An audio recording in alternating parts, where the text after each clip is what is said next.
Have you ever wondered if we could bring back extinct animals? Imagine a world where the dodo isn't just a symbol of extinction, but struts around in all its odd glory. Or the woolly mammoth, grazing peacefully in vast tundras. It's a captivating thought, isn't it? The idea of reviving species that have long since disappeared from our planet. Sounds like science fiction, but is it really? Well, stick around as we delve into the fascinating world of de-extinction. First off, what exactly is de-extinction? De-extinction, in its simplest form, is the process of resurrecting extinct species. It's like a scientific time machine, bringing back what was once lost forever. The goal is not just to recreate an animal in appearance, but to restore it to its natural habitat and help it thrive, just like it used to. Imagine having a chance to see a woolly mammoth roaming the icy tundra, or a dodo waddling around in the tropical forests. Fascinating, isn't it? But it's not just about satisfying our curiosity. De-extinction could also help restore damaged ecosystems and increase biodiversity.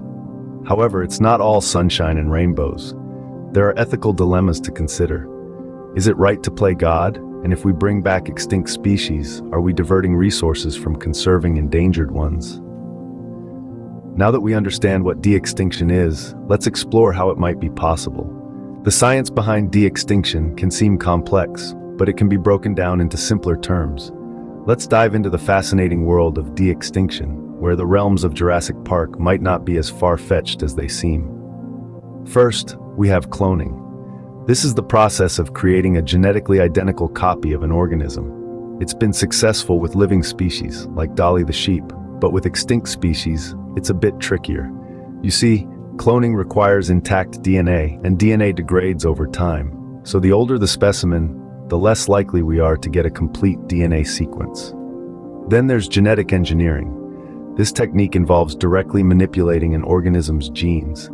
In the context of de-extinction, scientists could theoretically splice genes from an extinct species into the DNA of a closely related living species. For instance, imagine taking the DNA of a woolly mammoth and splicing it into the DNA of a modern elephant. The result? A hybrid creature with traits of both the extinct and living species. Lastly, we have selective breeding. This is the process of choosing specific animals to reproduce based on desired traits. While not as high-tech as cloning or genetic engineering, selective breeding could still play a role in de-extinction efforts. By selectively breeding animals that have traits similar to an extinct species, over time, we could potentially recreate a species that closely resembles the extinct one. But it's important to note that these methods are not without their challenges. Cloning requires a viable cell from the extinct species, which is hard to come by. Genetic engineering is still a relatively new field with many ethical and practical issues to consider, and selective breeding is a slow process that might take many generations to yield results. So while the science is promising, it's not as simple as it appears. The journey to de-extinction is paved with many scientific, ethical, and logistical hurdles that we're still figuring out how to navigate. So, can we really bring back extinct animals? Now that's the million-dollar question. De-extinction research is still in its infancy, and there are plenty of hurdles to overcome. Yes, we've made some impressive strides in understanding the science of genetics. We can map genomes and even edit them. But taking a strand of DNA and turning it into a living, breathing animal? Now that's a whole different ballgame. The process of de-extinction also raises a host of ethical and ecological questions. If we could bring back an extinct species, should we? Where would these creatures live? How would they impact current ecosystems? And then there's the issue of resources. The time, money, and scientific expertise required to make de-extinction a reality are substantial.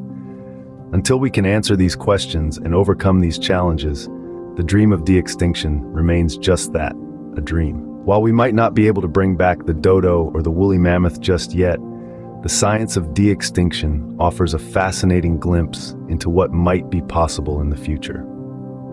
We hope you found this exploration of de-extinction as intriguing as we did.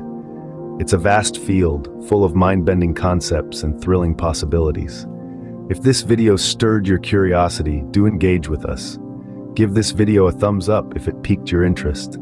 Subscribe to our channel to stay updated with more such exciting science content. And don't hold back on your thoughts. Drop a comment about your views on de-extinction.